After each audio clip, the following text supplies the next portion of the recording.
the investigative team, the Inspector General did outline some actions that were taken. It totally exonerates me. There was no collusion. There was no obstruction.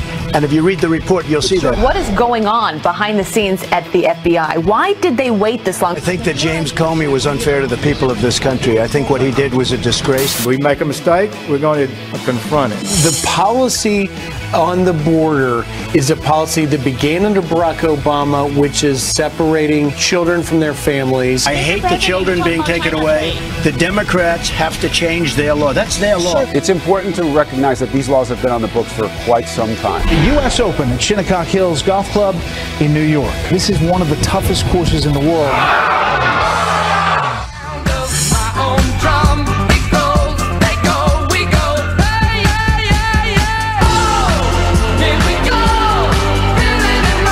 Not a fan of this song. You know, it's so much music out there. Who are Fitz and the who?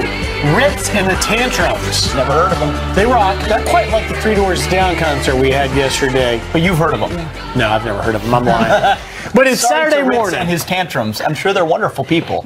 You know what? If you have a song you want us to play, email us, friends@foxnews.com. I think our viewers should all have a say in the music that we wake up and listen to in the morning. This is a democracy. Because it really has an impact on your mood. Well, actually, you find when you wake up, like the first song you choose to listen to, it's important. It's an important decision. I woke up to Despacito this morning. Was my That's a good one. It's a good one, right? It starts with like a little bit of like guitar work. Yeah. It's delightful. That is good. What did I listen to? So is this coffee. Florida Georgia Line was my choice this morning. Mm-hmm. Well, listen. What was yours? We hope we are your soundtrack of waking up, right? That you're just kind of waking up. Maybe you set your alarm to 8 o'clock Eastern time. You want to join us. You're not getting out of bed. You're not getting dressed. Don't listen to Brian Kilmeade. Don't do any of those things. Stay in bed. Maybe make your kid get you a coffee. You know, run them around, make them do your dirty work for you, and then watch the show. My daughter's not old enough yet to do that. Someday. I can't wait for those days. But there is some news that may want you to get out of bed this morning, because there are a lot of people pretty irate about what we've now found, Griff, in this IG report. And we have, and you know, that is the news, and I have read all 568 pages. We're going to bring this get to that. But there's also a lot going on with immigration. That has been something that has divided this country for a while now. But if you go on Twitter or you just go online and read some of the headlines, and my husband came home last night and he goes, what on earth is going on? Are kids being put in cages? Like, I don't understand. The headlines that I'm reading seem absolutely absurd. And the reason people are confused is because if you listen to some in the media, they will tell you things like this.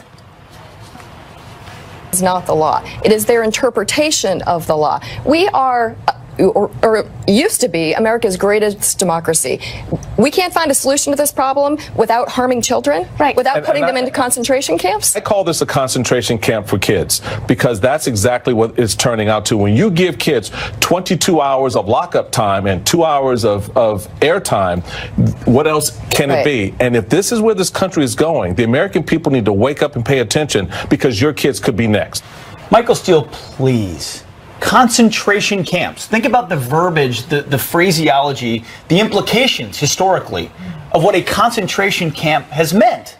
Whether it is the truest historical reference of Nazi concentration camps, we were gassing people, gassing Jews, or Japanese internment camps, which we were choosing one country in World War II. In this particular case, we're enforcing the laws on the books for kids who are being treated very, very humanely because they didn't break the law. Their parents did, or whoever told them to come here did. And as a result, we're being told that they're in cages by enforcing a policy that existed before this administration.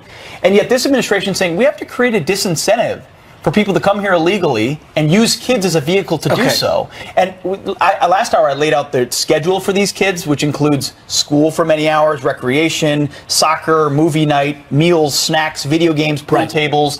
And these kids are not being locked up. They're being taken care of until they can be reunited with a caretaker or their parents. So this rhetoric is over the top, undeniably, to make that comparison. But as Abby brought up, you know, what is the policy? And this is why you wake up and tune into this show, because we get you answers that you need, the information, the facts, and that is this law has origins under Bill Clinton's administration in 1997 and extended under Bush, under Obama, and is now having a zero tolerance alteration to it. But we asked the Deputy Commissioner Ronald Vitello of the Customs and Border Protection, specifically in the past hour, what is the real fact with this law? Here is what he said. These laws have been on the books for quite some time. The population that we're arresting comes as part of a family or a child alone. The child obviously cannot be prosecuted, but when the family member brings them through this arduous journey, putting them in danger, crossing the border illegally, we refer that parent for prosecution. The children are then taken to these HHS shelters, and they're both given instructions to how to contact each other once the court adjudication takes place. Most of these kids that will go to the shelter will be placed with a family member in the United States. We're trying to apply a consequence to crossing the border illegally. I thought the most absurd example over the past week of this conversation on immigration was that press briefing. I think it was on Thursday, where Sarah Huckabee Sanders was pressed by a CNN reporter, and he was basically shouting at her. He said, "You're a mother. You're a mother. Do you not have a heart? Do you not care about these children?" She had to basically calm down that room, almost like they were her children. Like, calm down here.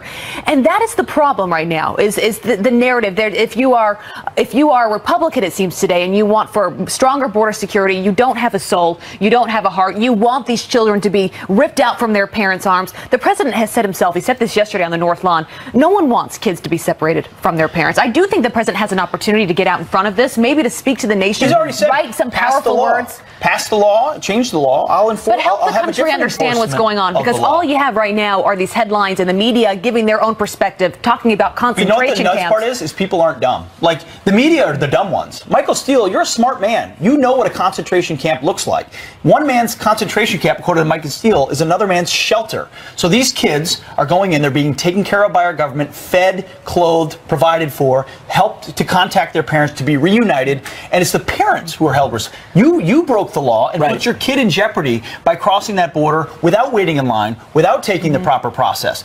That's where the finger should be pointed, and this administration happens to be the one that says, we're going to enforce that law and do so humanely. Yet this is what the Democrats smell. They've got a campaign talking point. They want Medicare for all, and Trump puts kids in cages. Right. That's what they want. That's what they're going to run on in the midterm election. People are not dumb. They realize that's not the truth. And the reality is we're enforcing laws, treating kids humanely, and you got to get past the headlines. It's not sustainable, though, right, Griffin? That is what Republicans on the Hill are trying to figure out. So they're going to look at immigration. You can expect that to happen next week. But what do? You've got hundreds of kids being separated from their parents every single week. I think it's up to 2,000 over the last 6 weeks. So this is going on. What do we do about it as a nation? It is a tough conversation to have, and I do think the president has a moment here to try and figure out how we move forward as a country on immigration. Doesn't mean it can't be tough. There's competing immigration bills coming out, and both of them include funding for the border wall. Right. Have a wall, solve the problem, then people can come here legally. Well, and I think, Ron Vitello, the deputy commissioner, also pointing out the impact that this rhetoric is having on agents down on the border, men and women who just are carrying out the law. But that's not the only story in Washington, because I have read the 568 pages of the IG report, so you would not have to. Griff did. The Griff's notes. And, we have talked a lot about it. You've heard what's going on. James Comey was insubordinate. But, one of the things that's going to move forward, Abby, in this week in the hearing before the Senate on Monday and before the House on Tuesday is Peter Strzok, that agent that had the 10,000 plus text messages with Lisa Page. It's a job, too. With him, he was having an affair. And the fact that Peter Strzok said will stop them in reference to President Trump's campaign. That takeaway everyone has heard. And whether anything is done, this individual who saw himself as a future deputy director, according to these text messages, is still drawing a paycheck working in the HR department. The question many are asking this morning is why. Unbelievable. So Peter Strzok, so the text message you've all seen by now, how he was working hard to get Trump, at the time he was candidate, Donald Trump, away from winning the presidency. He was head of the Clinton probe, one of the top people there, then also one of the top folks dealing with this Russian investigation. As you said, he's still employed. He still works in the HR department. He's still getting paid by taxpayer money. That's right. Unbelievable. So that is a big question. Why is he still there? But also, should there be consequences for the other people that were involved, the other agents that are in this report that talked about President Trump, that talked about the people that support the president in such a negative way? Department that should never be political. Should we just all move on from this and say, okay, let's just learn from our mistakes? Or should action be taken? Well, that is the question that will be asked next week. If you ask former FBI agents like Terry Churchy, who was on our air, he says absolutely should be held accountable. And remember, while Horowitz's IG report says that Comey wasn't influenced by bias, he left the door open that Strzok may have been with regards to placing a higher priority on the Russia investigation. Just like watching the Horowitz report come out was just like watching the Comey press conference. President Trump said it yesterday. He's totally right. I'm going to spend 15 minutes talking about why she's guilty and then exonerate her. The Horowitz report, I'm going to spend 567 pages talking about how biased they are and say maybe bias isn't what happened. It's amazing, and it really infects a department which most people at the FBI do a great job. We'll see. The problem is at the top, there was an inclination. The president pointed that out yesterday. The president pointed that out. There are over 100,000 people within DOJ. Many of them are doing the job well, and they aren't political. So it's sad that they have to deal with this. But Michael Horowitz will be in the hot seat, as well as Christopher Wray, who runs the FBI Monday. And he's got another report coming out, so he can, exonerate him. All right. Well, we are digesting all this morning, but there is still other news going on. I want to bring you some headlines, starting with a Fox News alert. A second sheriff's deputy dying overnight after being attacked by an inmate. Teresa King and Patrick Rohr shot and killed in Kansas City. Investigators believe the suspect grabbed one of their guns and they escorted him into court. We heard a shot. We heard boom. I seen an officer shot in his head, and I seen another officer losing his life on the floor. King was a 13-year veteran of the force. Rohr served 7 years. The suspect, Antoine Fielder, also was shot. He has a long criminal history, including murder charges. Also, a man under arrest after barricading himself inside an armored car near the Hoover Dam. The suspect, who may have been armed, stopping traffic in the homemade vehicle. Police say that he taped notes to his window addressed to the president, with one reading this: "Release the OIG report." Police say the suspect, identified as Matthew Wright from Nevada, surrendered after a car chase. His motive still unclear. So bizarre. And this is why you don't park in front of fire hydrants. Crews in New Jersey sharing this picture of a hose running right through a car. Firefighters forced to break its windows to position the hose correctly, since, of course, there was no time to get a tow. Because it was an emergency, the firefighters are off the hook for the damage.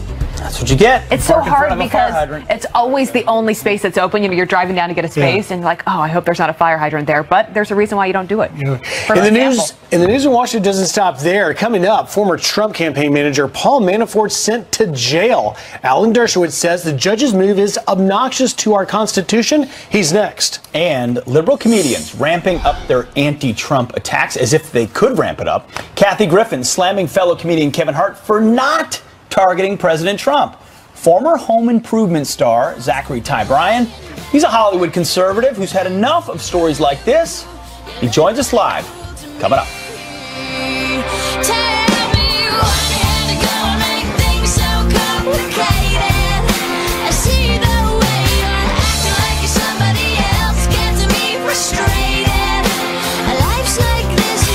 Or the attorney whose family the cartels killed. Fox News headlines 24/7 at Channel 115.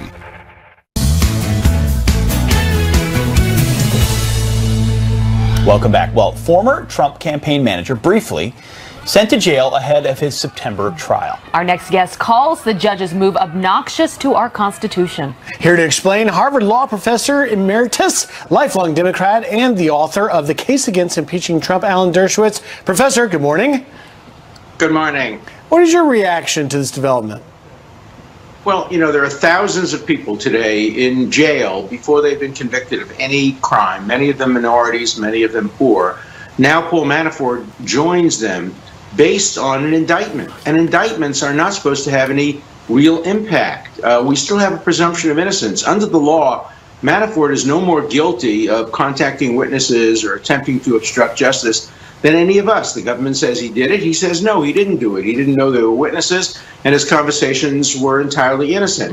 Why does the government get to win without a hearing and without a trial? Why did they get to put him in jail where there's going to be an enormous pressure on him, not only to sing, but perhaps even to compose, as one of the judges put it? I think it's very, very unfair. He's not the only person in jail today for being indicted. There are tens of thousands of people. So, Professor, there's something very wrong with a system that presumes guilt this way. Well, is this part of a public show, a demonstration that they're cracking down on Trump, that the noose is tightening? Is this part of composing? Well, it's part of pressure. If Paul Manafort were not part of the campaign, nobody would have ever looked into his background, his lobbying. Nobody would be monitoring and finding out whether he's calling witnesses. It's the most natural thing in the world when you're under investigation to see if maybe the witnesses should tell the truth. I'm a lawyer. I know you're not supposed to do that, but most people don't understand that. And before he's put in jail, there should have been an evidentiary hearing, a mini trial in which he could present his defense, he could call witnesses, and only then do you put somebody in jail. But, you can get the grand jury to indict a ham sandwich, as the chief judge of New York once put it. Prosecutors just play with grand juries. They tell them what to do. There are 23 chairs lined up to be moved around by prosecutors. And the idea that we now put people in jail based on what a grand jury does, hearing only one side of the case, not the only side of the case, really is obnoxious to our Constitution. Yeah. I want your thoughts, because we've been talking about the IG report all morning, and we had Rudy Giuliani on yesterday, and he says that they're doubling down and they don't really want to cooperate moving forward because they feel that it was tainted, that the early days, we now know Peter Strzok, who was leading the early Russian investigation during the campaign, now we know how he truly felt about the president and other high-up agents, how they felt. Do you think the president and his team are making the right move by saying, how can we take this seriously? We now know the real motives from the beginning. I think the more important thing is the IG report makes it clear that there was a justification for firing Comey. Comey is really the villain of the report. For his own personal benefit, reputational benefit, he tried to have it both ways. He thought Hillary Clinton would win the election, therefore he would provide information against her, and then if she won the election, the Trump people couldn't complain. It was just completely designed to help his reputation, and he should have been fired. Hillary Clinton would have fired him. President Trump should have fired him on day one. And once the president has some justification for engaging in actions under Article 2 of the Constitution, you can't start questioning his motive. Did he also have another reason? Was he happy that he was fired so that the Russia thing could come to an end? Once we start probing the motivations of presidents, we're doing law by psychoanalysis rather than law by actions. Interesting stuff. All right, Professor, thank you. We've got to leave it there, but a lot to think about. Always good to see you, Professor. It was all based on the fact that Hillary Clinton would win. All of it. All right, well, still to come, Hollywood elite cannot stop using vulgar language to attack the president. Our next guest is a Hollywood conservative who has had enough. One thing, Trump. It's no longer down with Trump, it's Trump.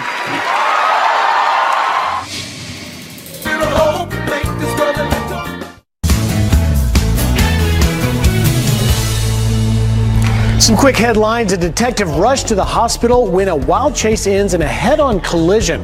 A carjacking suspect slamming into a cop car, causing it to roll over in Palm Beach County, Florida. Police say the suspect also shot at them during the chase. He's now under arrest. The injured detective is expected to survive. In this, a man faces DUI charges after his horse tramples a little boy.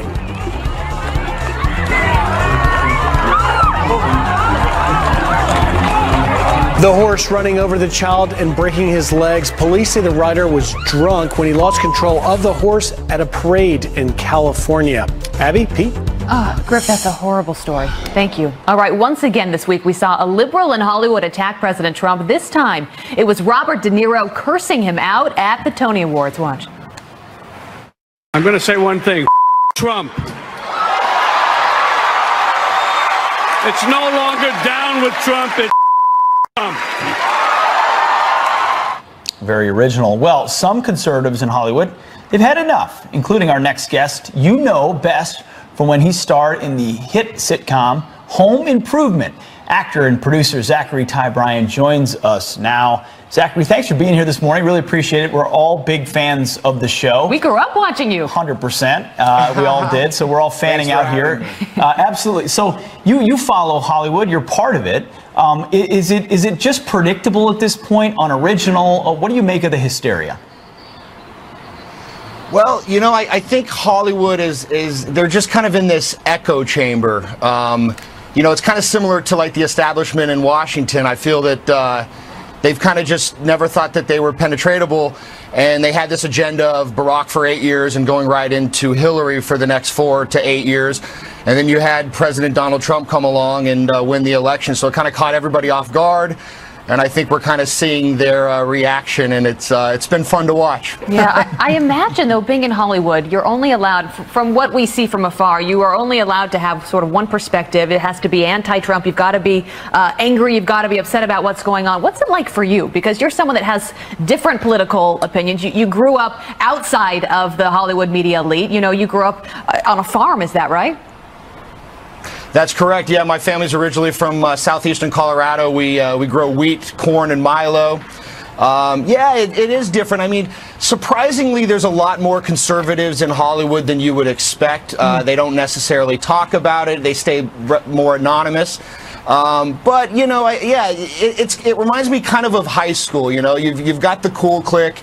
They think everybody should be like them, and the party of tolerance and acceptance is only accepting if you agree with them. Of course, if you're part of the groupthink, it's absolutely right. There's this new wave. The pendulum is swinging the other way, and I'm proud to be a part of it. So part of the anti-pendulum, of course, is Kathy Griffin. She famously held up the bloody head of our president. She's now attacking Kevin Hart, a black comedian, funny guy, because he doesn't hate Trump enough. Listen to what Kathy Griffin said about Kevin Hart. She said, "Look, if you want to not hear about Trump at all, go see Kevin Hart. He doesn't even mention Trump. I personally think that's a bleep move because he's a black man, but I guess he's selling more tickets than I ever will." So Kevin Hart has decided my stand-up routine doesn't need to be about President Trump. There's plenty of things to laugh about, yet that's not okay.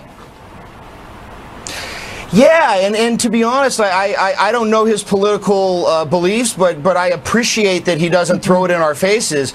I'm a fan of his, and it just it's funny to me with Kathy Griffin, and I hate even legitimizing her with what she did. It actually really irks me, but it's kind of funny to think that you should have a political stance just because of the color of your skin. Which is supposedly what they're very much against. So for me, I'm a big fan of his. He makes me laugh, and I'm just glad that I get to go watch him either in stand-up or in one of his films and laugh and get away from the world, because that's ultimately what our business is here for, not to express our political opinion. That's so true. Point. I mean, that was something that I loved about Home Improvement, the show that we all know you from. As we said, we grew up on that show. It was about family values, and it highlighted what so many families go through, the ups and the downs. Do you think we're going to see more shows like that on television? Because I think there is such a need for that today. You can take the politics out of it, but get back to just families being a family. Absolutely, that's what I loved about Home Improvement. I thought that at the end of every episode, you kind of walked with a moral lesson. I think you will start to see that. You know, they're bringing Tim Allen's show back to Fox, Last Man Standing, which I'm really happy for him. And yeah, I think you're going to start to see. I mean, you know, we're kind of living in two different countries. You've got Middle America, and then you've kind of got these big cities. And I think with Roseanne, you kind of saw in Hollywood that there is this demographic that really needs to be reached. It was unfortunate with what Roseanne said and did, but I think you'll start to see that, and we need to start getting back to kind of our traditional values, in my opinion, because we've lost that, and a lot of things happening in the world, I think, are because of losing that family family background. That's such a good point. Zachary, great having you. Can you come back sometime? Please do. I would love to. Yeah. Thanks for having me, guys. Count and on it. Happy Father's Day. Come to New York sometime, too. You got it. Thank you very much. Appreciate it. I would love to. Yeah. So fun seeing him after all these years, right? Good guy, yeah. All right, Lindsey Graham sending a strong message to his critics. If you don't like me working with President Trump to make the world a better place, I don't give Leave it to Lindsey Graham. Should more people have that kind of attitude? That's next. That is fantastic. Plus, the U.S. Open is in full swing. Dustin Johnson leading the way while some of golf's biggest stars, well, they missed the cut. A live report from the links coming up.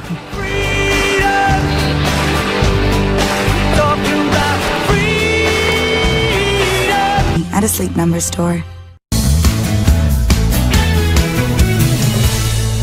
I like the president. I trust him in terms of trying to do things that are big and matter. Well, I'll tell him when I think he's wrong, but let me just tell you about the critics. When I worked with President Obama, and I did on occasion, I was a hero. Now, when I work with President Trump, I'm two-faced. He's been a friend to me, and he says some things I don't agree with. So if you don't like me working with President Trump to make the world a better place, I don't give You can say what you want about Lindsey Graham, but you cannot argue that he is honest. He's very real. He sticks to his guns on the issues that he cares about. And I think his philosophy is, whether it's Barack Obama in office, whether it's Donald Trump, they are the president. I've got to find ways to work with them on things that I agree with, on things that I don't agree with. I'm going to speak out on that. Well, yeah, and Senator Graham is a bit of an independent voice in Washington. We've seen over the years, and what he was really addressing was that, he's considered a hawk when it comes to military issues, when it comes to North Korea, and he has been praising the president for the diplomatic breakthrough, the prospect of peace on the Korean Peninsula, and he's clearly not afraid to speak his mind. I've had the good fortune of getting to know Colonel Lindsey Graham for over a decade. He serves our country as well in the Air Force. He's just a straight shooter. He tells it like it is. He's got his perspective. If you agree with him on this one issue, he'll work with you. If he doesn't, he'll call you out. In this case, he says, listen, I know where the president's gut is on this. He believes in getting the North Korea situation right, and he called out the bias in the media. It's the same thing that happened to John McCain. When John McCain was doing things the Democrats like, the failing New York Times behind us, everybody else, they love him. Give him positive press. The minute they work with Republicans or Trump, now he's the enemy. Now he's two-faced. Now he's turning his back. The duplicity is evident in someone like Lindsey Graham, who is willing to call balls and strikes on certain issues, even if you don't agree with him on everything. So God bless him for speaking truth on another network. And for just wanting to serve this country. My dad's someone who's been criticized a lot because I think he served 5 different presidents. But what it comes down to is, if you want the best for this country, you got to find a way to work with the people who are in charge. Otherwise, what is it? Just resist. All the issues you can work with them on. Exactly. Right. And be honest about the ones that you disagree with. Sure. And Lindsey Graham is someone who has always been upfront, always been honest. And as you saw there, never afraid to just say it like it is. True service. Send us your thoughts on that, friends at foxnews.com. But we've got some other headlines I do want to bring you this morning. The neighbor who attacked Senator Rand Paul, leaving him with broken ribs, you remember when that happened, will now spend a month in prison. Boucher was convicted of assault after tackling the Kentucky lawmaker in his yard last year in a fight over lawn debris. A judge ordering Boucher to 1 year of supervised release, a $10,000 fine, and 100 hours of community service. Paul says Boucher should have gotten more jail time. Also, remember this woman who spit on a pro-police demonstrator.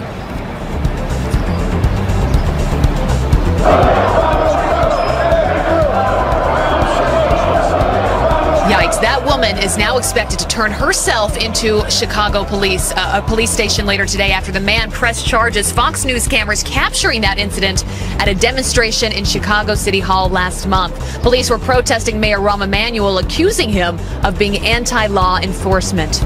Can't just spit on people. And there's this. Tom Brady throws his support behind NFL national anthem protesters. The New England Patriot quarterback discussing this issue with Oprah.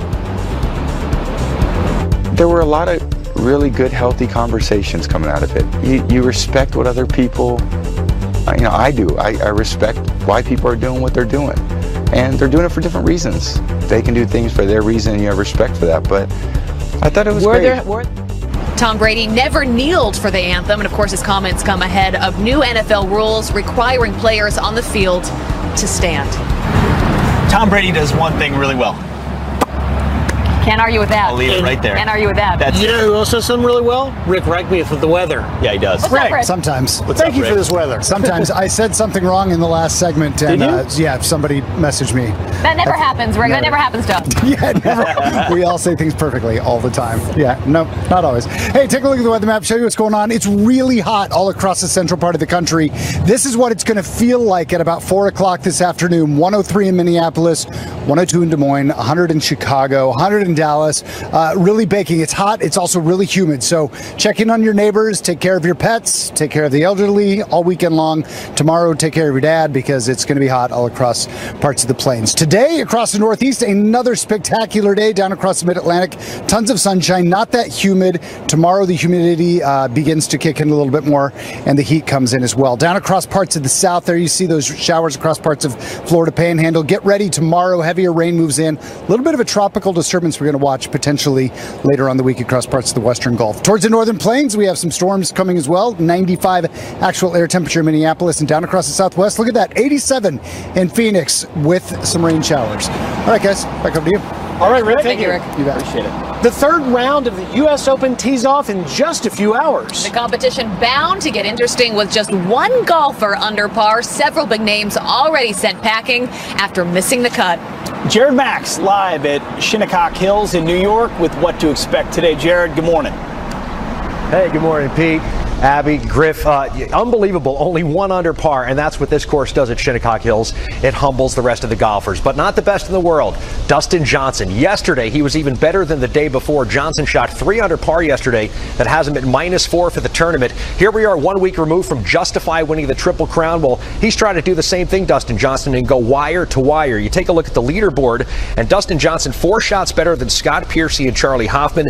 Tommy Fleetwood is one over. Henrik Stenson, Justin Rose, Brooks Koepka, they're all there among the 67 golfers left. Tiger Woods no longer part of this tournament. Tiger Woods improved by 6 shots yesterday, but still +10. He missed his 3rd U.S. Open cut. I'm not very happy the way I played and the way I putted. I'm at 10 over par. So I don't really can be too happy and too excited about 10 over par. Meanwhile, Phil Mickelson stays alive in this tournament, but yeah, Jordan Spieth is out. Rory McIlroy is out. One of the great stories of this Open, Matt Parziali, 31-year-old full-time firefighter from Brockton, Massachusetts, made the cut here at the U.S. Open, guys. That's cool. That's great. Yeah, it's going to be a big day today and beautiful weather. Thank you so much, Jared. Jared, thanks a lot. Thanks.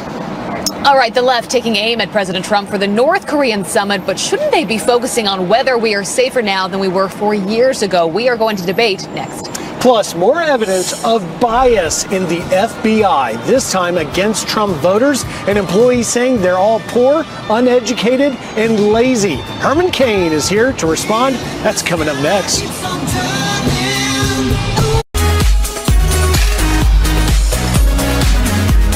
Welcome back. Well, time for your news by the numbers. First, 2 weeks. That's how much earlier the DNC is moving up their convention. It will take place July 13th to July 16th in 2020 to maximize exposure. No news yet on whether it will be rigged or not. Next, $200 million. That's how much taxpayers in Illinois will pay to build former President Obama's presidential center. It will cost more than $1.5 billion in total. And our third story, finally, 6. That's how many records retiring NASA astronaut Peggy Whitson broke. She spent 665 days in space, more than any other American. Wow, great stuff. Griff, over to you. Thanks, Pete.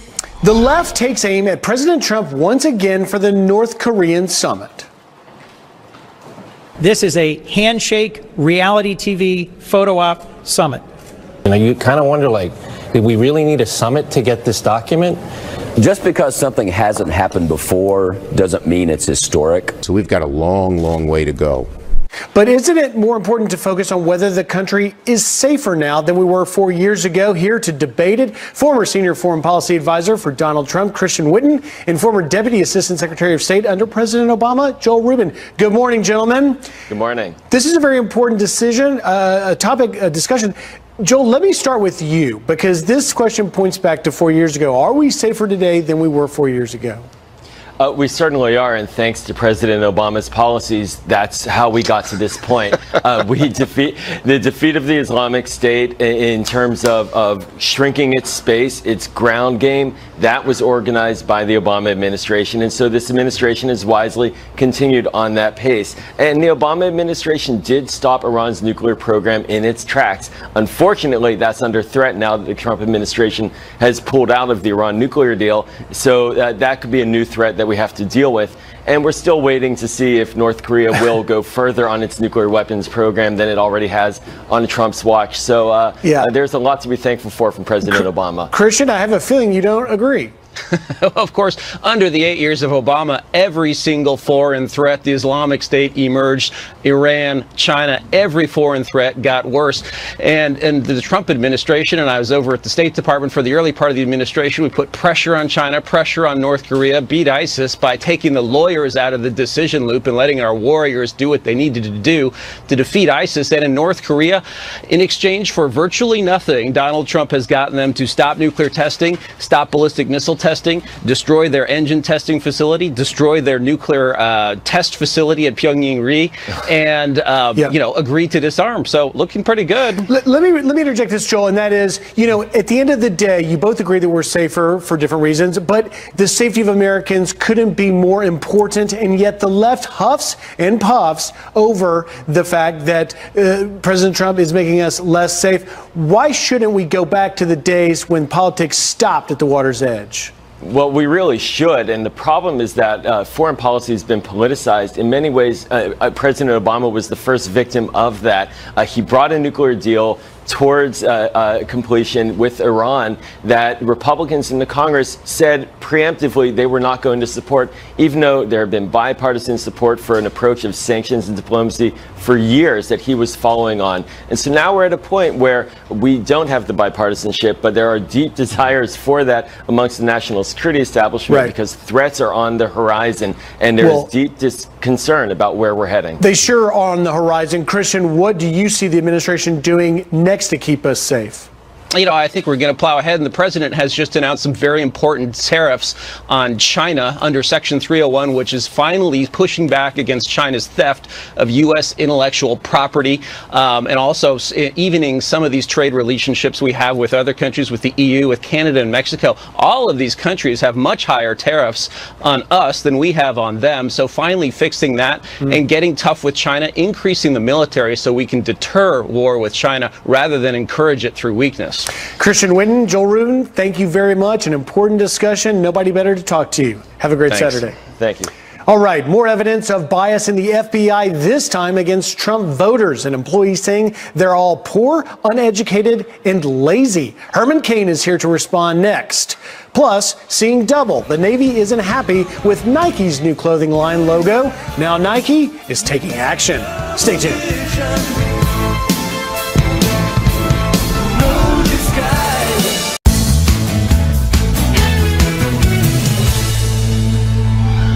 The DOJ IG report revealing bias in the FBI, this time against Trump voters. A message by an unidentified bureau employee said Trump supporters are all poor to middle class, uneducated, lazy POS that think he will magically grant them jobs for doing nothing. They probably didn't watch the debates, aren't fully educated on his policies, and are stupidly wrapped up in his unmerited enthusiasm. Well, joining us now to react is former CEO of Godfather's Pizza and 2012 Republican presidential candidate Herman Cain. Mr. Cain, thanks for being here this morning. So, how do you react to the revelation that top-level FBI agents classified not just the president but his supporters that way? How could they have been fair in the process? This is an insult below the belt. I have been poor before I was poor. I know what poor looks like, and so did my dad. My dad wasn't around to vote for Donald Trump, but he would have, because my dad believed in less taxes, less government, and more individual responsibility. What my dad did was work 3 jobs when he had to. So I don't consider that lazy. And we eventually went from poor to where we weren't so poor. So I don't know what they're talking about. And allow me to make one other point. I'm sure that most of the people in the FBI are good, dedicated professionals. You're going to have a few bad apples like the ones who make these kind of statements. I believe someone with this insulting attitude sees the world only through the narrow lens of what they capture in liberal New York, liberal DC, and liberal Hollywood. It doesn't represent the lens of the media for regular people. So I think that they are living in a bubble that they need to get out of. Herman, there were 5 agents that out of the IG report that were referred for administrative action, but there is clearly a culture of pervasive bias existing at the headquarters. I ask you this question: do you draw now into question the bias in the Mueller investigation? Absolutely.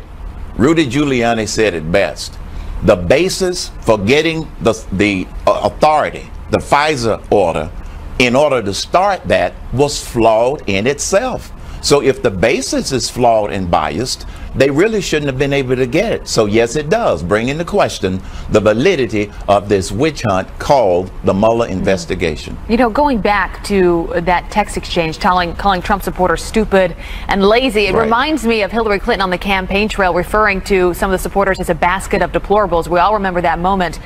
What message do you have for people to better understand maybe the Trump supporters? You're one yourself. Many of them you're friends with. Who are these people? Help better describe who they are. Deplorables unite. That's my message to them. Here's who those Trump supporters are. I give a lot of speeches across the country, and I spoke to a group in Florida, Jacksonville, just yesterday. You got two lenses out there, Abby. One is that very narrow lens that presents America as divided, that presents America in terms of all of the negative stuff that goes on. And then you have that wide lens of the American people who see America through their daily lives. Those are the people that elected Donald Trump, and those are the people that are going to continue to support him and support some of the Republicans, most of them, in November. That's the America that most of us see. All right.